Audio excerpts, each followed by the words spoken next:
Hartlike goeiemôre almal. Dankie vir almal wat hier is vandag. Wonderlike sonskyndag, so uit die Here se hand uit. Kom ons bid.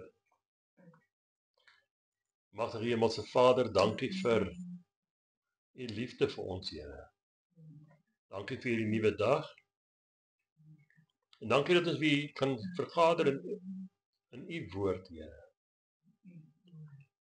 En dat ons weer kan kom leer wat u vir ons wil vertel. Maar Here, maak ons harte oop, sodat ons hierdie woord sal inneem. En dat ons nie net hoorders van die woord sal wees nie, maar ook daders van die woord. Dat ons sal gaan doen en nie net hoor nie. En Here, dankie dat u vir ons 'n woord gee. Maar Here, laat elke woord hier vandag wees soos 'n woord uit u mond uit, Here. En nie van ons af nie. En dis ons gebed in Jesus naam. Amen. Ons lees in Jakobus 1 hier van vers 19 tot 27, maar gaan nie die hele stuk vir ons nou lees nie. Ons sal so gedeeltes daar uitwerk soos ons daarmee besig is. Maar Jakobus skryf hier vir ons dat ons moet daders wees van die woord. En ek gaan hier van vers 19 tot 22 nou vir ons lees. So dan, my geliefde broeders, elke mens moet gou wees om te hoor, stadig om te praat, stadig om toornig te word. Want die toorn van 'n man bewerk nie die geregtigheid voor God nie. Daarom, doen afstand van alle veiligheid en oorvloed van boosheid en ontvang met sagmoedigheid die ingeplante woord wat in staat is om julle siele te red. En word daders van die woord en nie net hoorders wat julle self bedrieg nie. Want as iemand 'n hoorder van die woord is en nie 'n dader nie, die is soos 'n man wat sy natuurlike gesig in 'n spieël sien.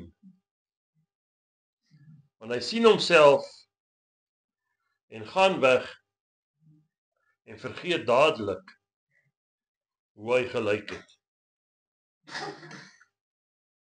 En hier gebruik Jakobus nou vir ons 'n paar voorbeelde. En hy begin hier met 'n paar woorde en hy sê ons moet hoor, maar nie te vinnig nie. Maar ook nie glad nie hoor nie. Kom ons gaan kyk na hierdie eerste vers of 2. Sommige mense hoor die woord van God.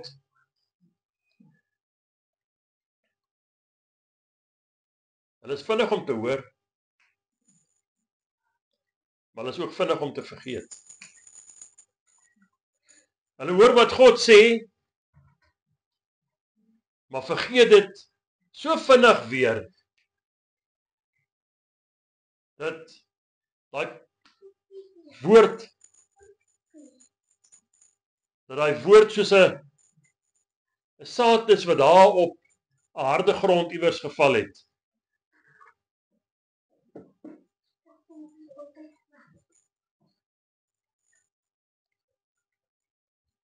Hulle leef net so oppervlakkig. Hulle is nie besorg oor die dinge van die lewe nie. Hulle maak nie moeite met die woord van God nie. Ja, die woord van God kry nie eens kans om pos te vat in hierdie mense se lewens nie. Dan kry jy 'n ander groep mense, hulle is stadig om te hoor, maar hulle is ook stadig om te vergeet. Hulle hoor nie altyd so vinnig wat die Here vir ons wil sê nie. Partykeer sukkel ons ook maar.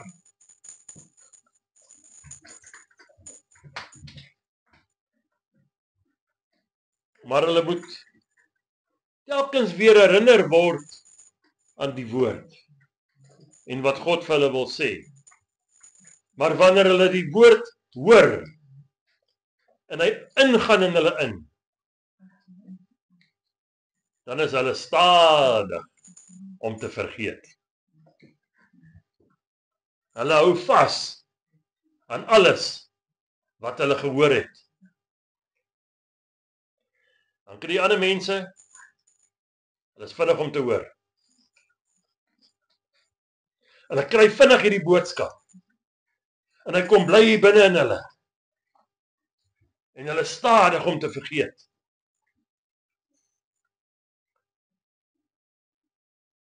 Dit is die geheim van 'n vrugbare lewe in Christus.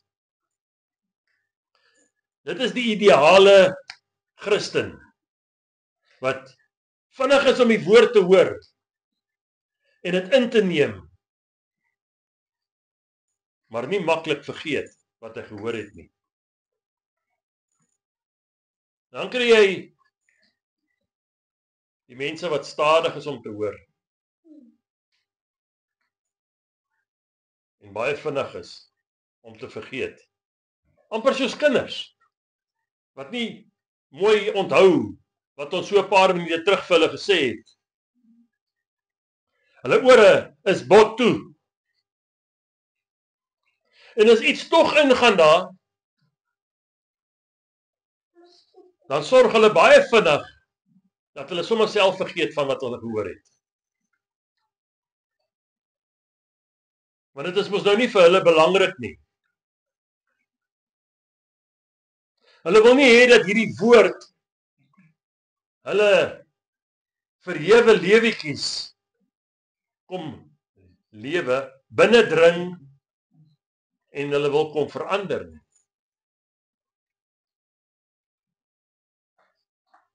En dit is die hartseer groepie daai. Dit is mense wat op 'n stadium gehoor het van die Here, maar besluit het, die Here is nie vir my nie.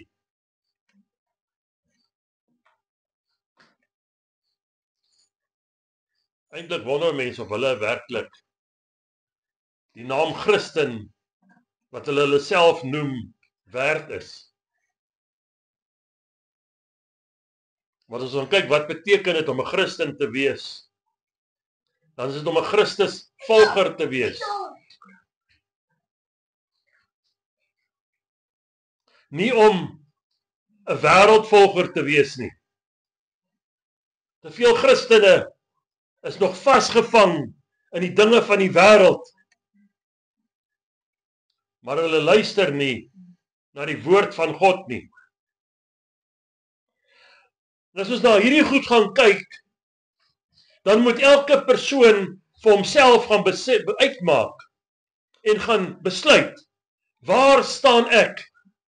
Is ek 'n 1 of 'n 2 of is dalk 'n 4? Wat 'n baie gevaarlike plek is om te wees. Maar selfs al is jy 'n 4, is alles nie. As jy 'n nommer 4 is alles nog nie verlore nie. Vir die Here is niks onmoontlik nie. Jy kan beklei teen God soos jy wil. Maar as hy vir jou vat, dan is daar nie weer omdraai kans nie. As ons gaan kyk na vers 21 en 27, dan is daar iets wat uitstaan. In die eerste en vers 21 sê hy, daarom,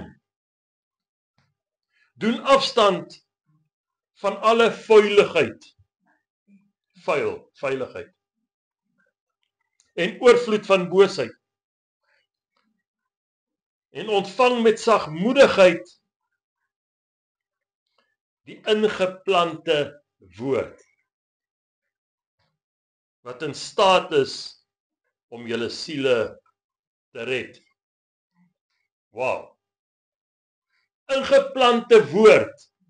Hoe word daai woord in ons ingeplant? Onmiddellik dink ons aan die gelykenis van die saaier daar in Matteus 13. En ons lees daarvan saad wat op verskillende plekke val. En so is ons as mens ook. Die saad val nie altyd in vrugbare grond nie. Partykeer is dit daar op die klippe, of daar op die pad,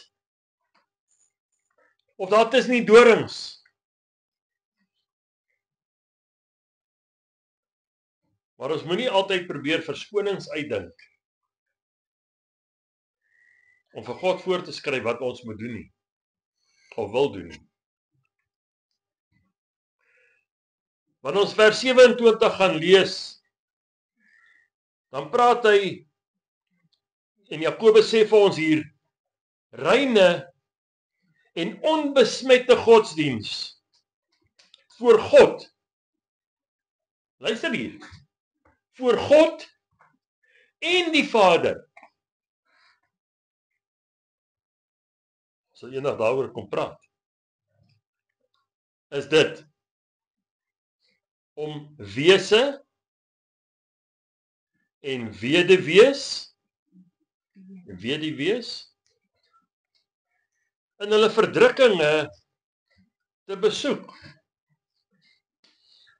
En ook om jou vlekkeloos te bewaar van die wêreld.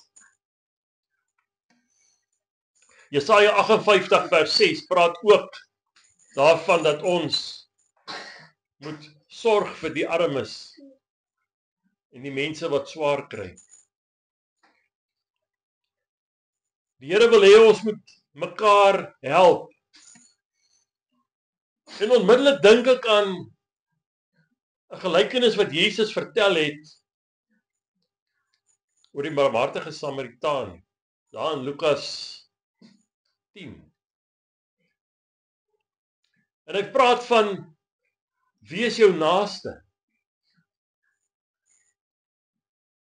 En hy vertel hierdie gelykenis om vir mense te wys, jou naaste is nie altyd net jou familie nie, of net jou naaste vriendekring nie. Jou naaste is almal. Want Jesus sê, wees lief vir jou vyand.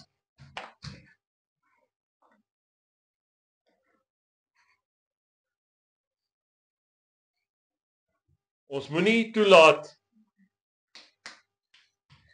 dat mense ons nonsens in die kop praat oor wie is jou naaste en wie is nie jou naaste nie.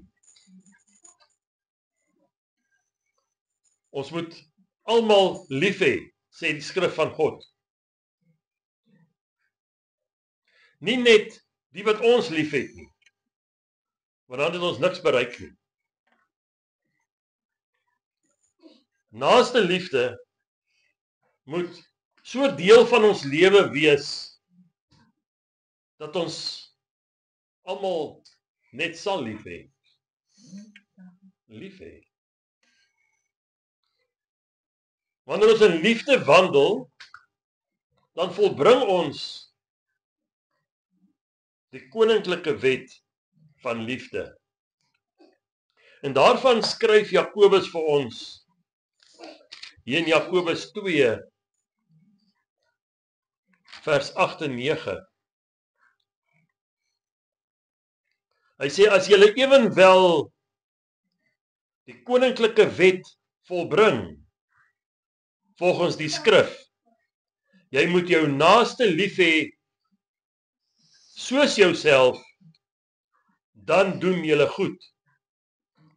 Maar, as julle partydig is, met ander woorde, as jy ander mense verontagsaam of ander mense minderag, doen julle sonde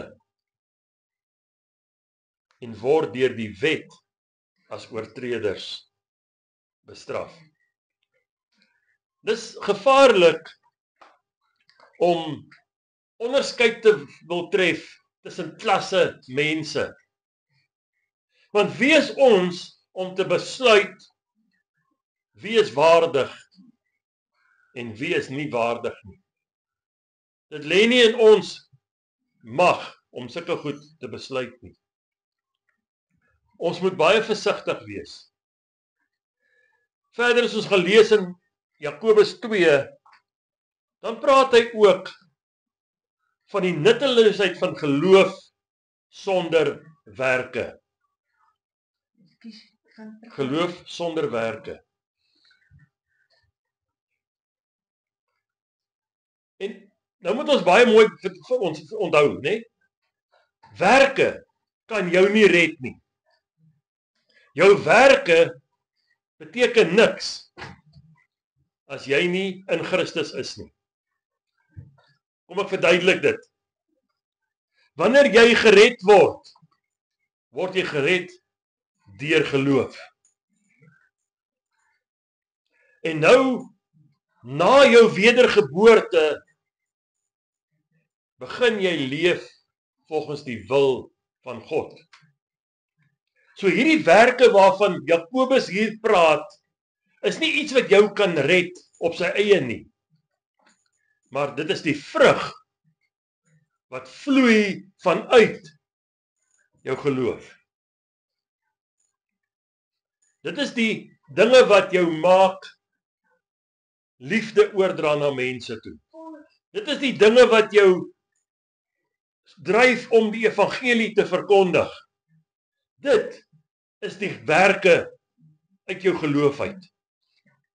Ek kan sê, ja, maar ek is gered. Maar ek doen niks nie. En my lewe het nog nie verander nie. Wat beteken dit dan? Niks. As ek sê ek is gered, maar ek behandel my naaste soos gemors, en ek beklei met almal, en ek doen alles wat verkeerd is, dra ek die vrug van die Gees? Nee. Waar is die liefde en die verdraagsaamheid en die selfbeheersing?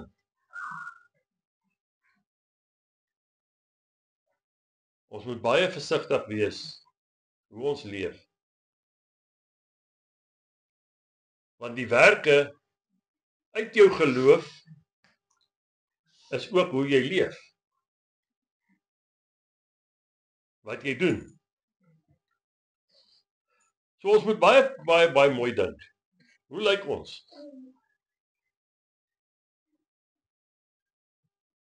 Is jou hart gevul met Jesus? Is die vrug wat jy dra die vrug van die Gees? Of is dit die vrug van die vlees? Men ons lees daarvan in Galasiërs 5. Galasiërs 5. En ons sal sien daai lys van werke van die vlees is so 'n paar maal langer. Paar keer langer. die lys van werke van die vlees, is langer as die werke of die vrug van die gees. Want Paulus skryf vir ons in Romeine 3, dat die mens verdorwe is, dat sy hart vuil is, en dat hy vol sonde is. Maar die Here wil hê dat ons almal gered moet word. Jesus het vir ons kom sterf, sodat elkeen, selfs al voel jy, maar ek het nie nou tyd vir hierdie dinge nie. Weet jy wat? Die Here is nog steeds lief vir jou. Maar moet dit nie te ver vat nie. Moenie uitstel en dink eendag as ek oud is, dan sal ek die Here begin volg nie. Jy weet nie wanneer sterf jy nie.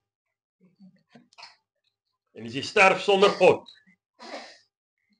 is jy vir ewig verwyder van sy liefde. Dan is jy vir ewig verwyder van 'n kans om weer gered te kan word. Maar terwyl jy leef, kom by die Here uit. Terwyl daar nog asem in jou is, kom by Jesus uit. Moenie uitstel nie. Want spyt kom te laat. Spyt te laat. Moenie laat, soos ons nou die dag gesê het, die dood jou naak kom vind nie. Maak jou saak reg, terwyl jy nog 'n kans het. Dit is my diepste begeerte, dat elkeen vir wie ons lief is, by die Here sal uitkom. Dat hulle in 'n verhouding met die lewende Vader sal staan, en ophou met hulle slimheid, wat eintlik niks minder as dwaasheid is. Ons wil nie hê dat ons geliefdes eendag in die hel moet opeindig nie. En daarom is dit ons gebed elke dag, Here, maak hulle harte oop vir U, sodat hulle kinders ook gered kan word. Want 'n ouer wat nie sy kind leer van God nie, is selfsugtig. Hy dink net aan homself. En dit is tyd dat ons ons selfsugtige nonsens los. Kom by die Here uit. Dis nog nie te laat nie. Amen. Hemelse Vader, dankie vir hierdie woord. En Here, werk in ons harte dat ons daders sal wees van U woord. Dat ons nie net gaan hoor en uitstap en vergeet nie. Maar dat U woord in ons kom woon. Want U Gees kom woon in ons. Dat U Gees ons herinner aan elke woord wat Jesus gepraat het. En dit alles wat hy gesê het. Here, werk in mense se harte dat hulle sal tot die besef kom. Dat is 'n verkeerde plek. Maar Here, U weet ook wie gered sal word en wie nie. Maar terwyl ons lewe, Here, sal ons nie ophou om U woord te verkondig nie. Want U woon in ons. En U woord vloei deur ons, so strome lewende water. Laat ons 'n lig wees vir almal wat nog in duisternis vasgevang is, Here. En hulle na U toe lei. Here, seën ons deur hierdie week. En hou ons vas, Here. En hou ons op U pad. En ons bid dit in Jesus naam. Amen.